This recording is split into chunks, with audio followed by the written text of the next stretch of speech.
Hello, good afternoon. It's Amy from Star and Splendor. I'm here with my tea, and I'm probably looking a little less awake than usual because I have caught a cold because I'm human and I live with a preschooler and a kindergartner. And so basically we've been on kind of like a constant cycle since about October of sniffles and coughs and sore throats and that kind of thing. So it's my turn. Mama gets sick last because I take care of everybody, and then it's my turn. But I should say my husband takes really good care of me, so I'm not worried about that. Today I wanted to talk a little bit about journals and journaling. So I want to talk about this because I've been talking about it with a bunch of other people. I've been suggesting it to them, but also I've been learning about other people's journaling practice. And so I thought I might share mine and talk a little bit about why I keep a journal.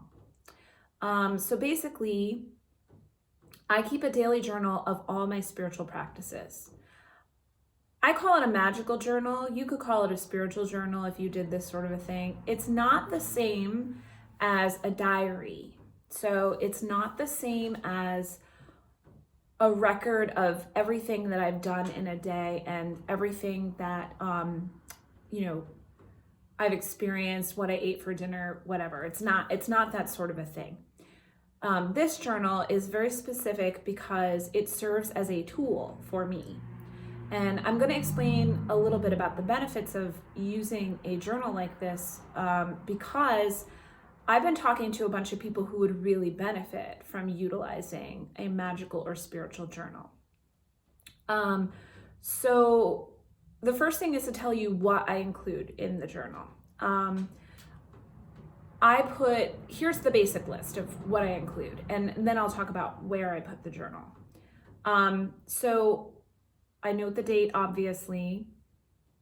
I note the weather because I find that my emotional and mental states are influenced by the weather. So if it's like, for instance, like right now it's winter, the days are shorter, there may be less daylight. Sometimes I feel a little less energy. And I kind of want to know that when I look at the sort of average of like how my energy is through the season. So I take note of specific days when there's every day what the weather is.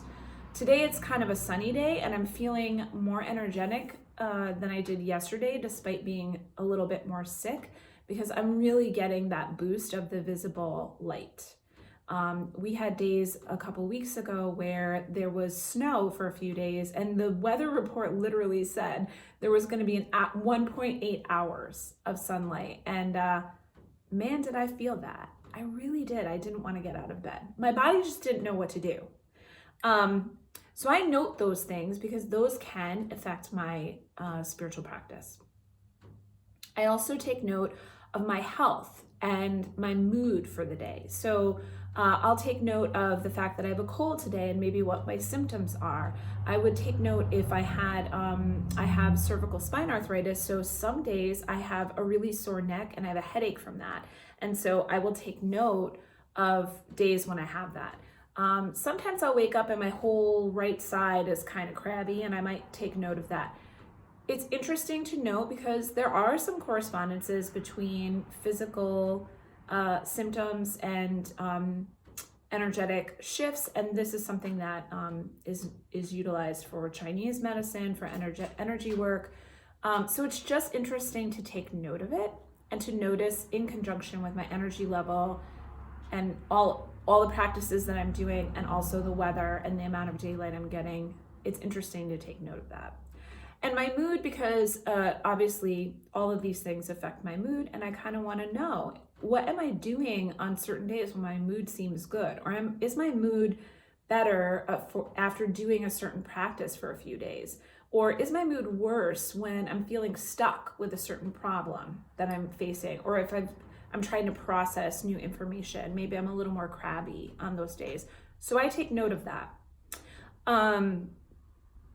So I also take note of times when I find myself having a strong response to something someone said or done, or like when I've been projecting a little bit. So like if I'm feeling a strong emotion in response to something I'm seeing or hearing, I will take note of that, because I want to look for, I might even venture a guess as to why I'm having that response to it, because this is part of the shadow work that I do. So I take note of those. Some days I have like really big paragraphs filled with that stuff, certain times of the month too. So, use your best judgment. Like, if it's important to you, note a few of them. If you notice a theme, take note of it. I also take note of my dreams. So if I remember a dream or I have a particularly impactful dream, I'll put as much detail as I can in the journal, because you just never know when there might be like a symbol set that seems to be coming through. And that leads me to the fact that I also take note of syncs, like synchronicities and repetitive symbols that I'm seeing. I will take note of those in my journal as well, because sometimes that will be sort of running on a theme, or my attention is drawn to it for some reason, and there might be a clue in there that I might want to pick up on. Then I take note of all my practices. So any meditation that I do, any devotional work that I do, any ritual that I do, I note all of those specific practices with the time.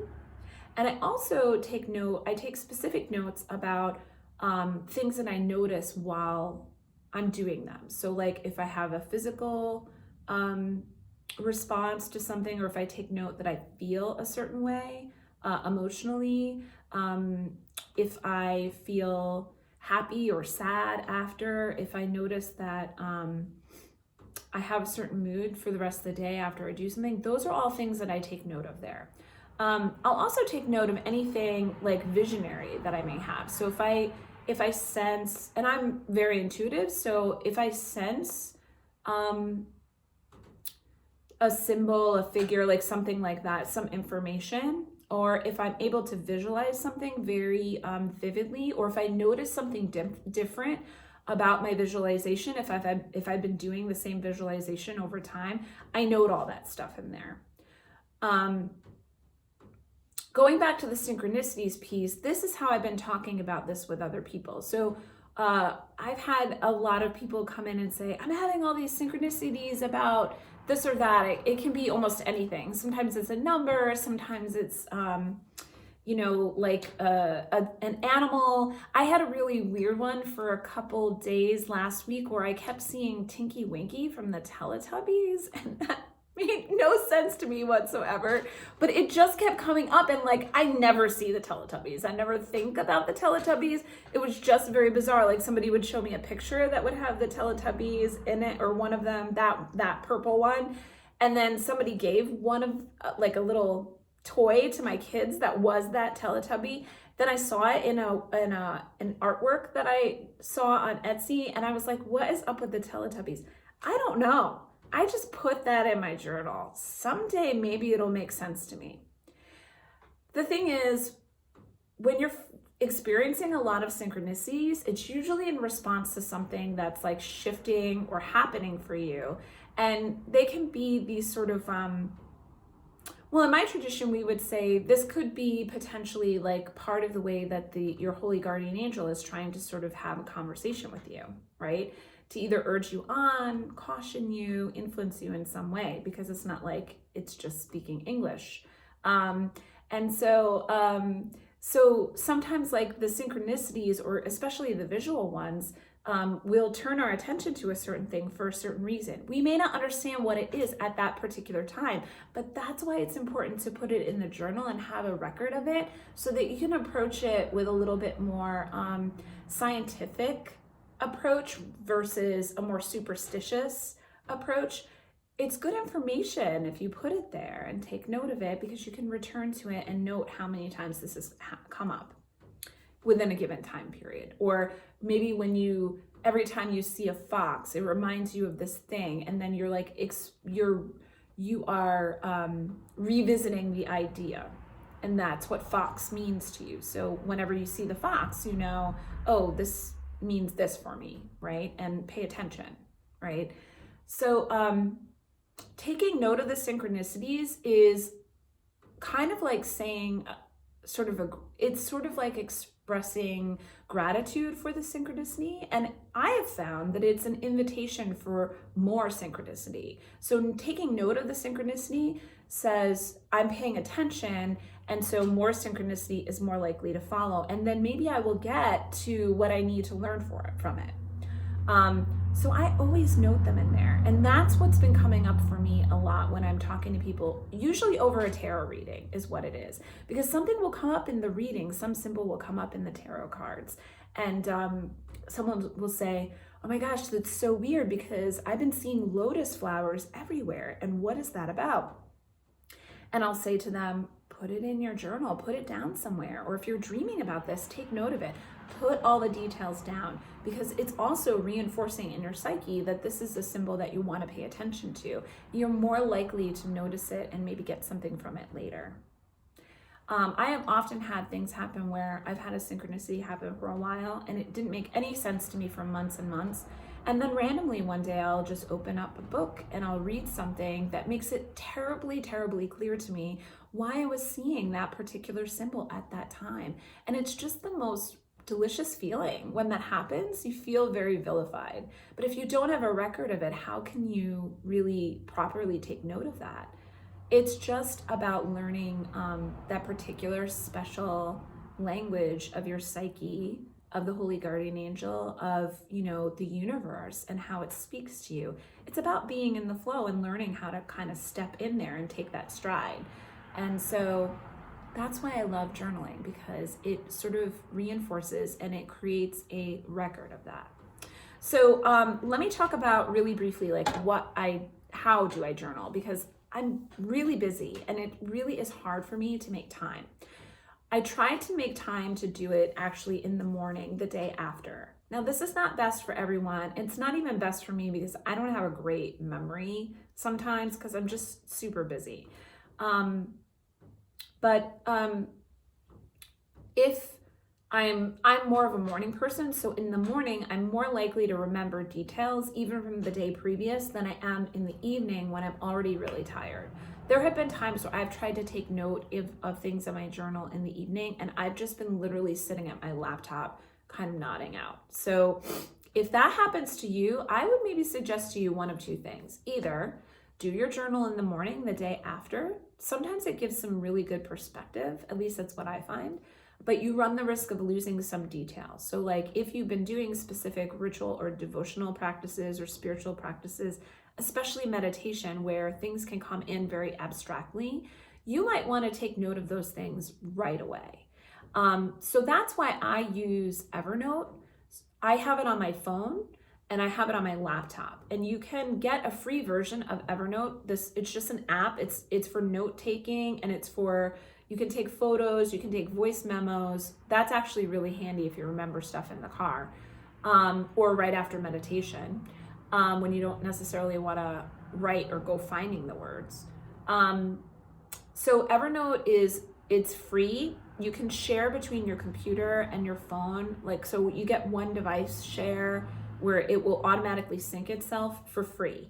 I also use it to make lists because I'm a real big list person, but I love it for my journal because I just start a new note. It's basically like a little note card.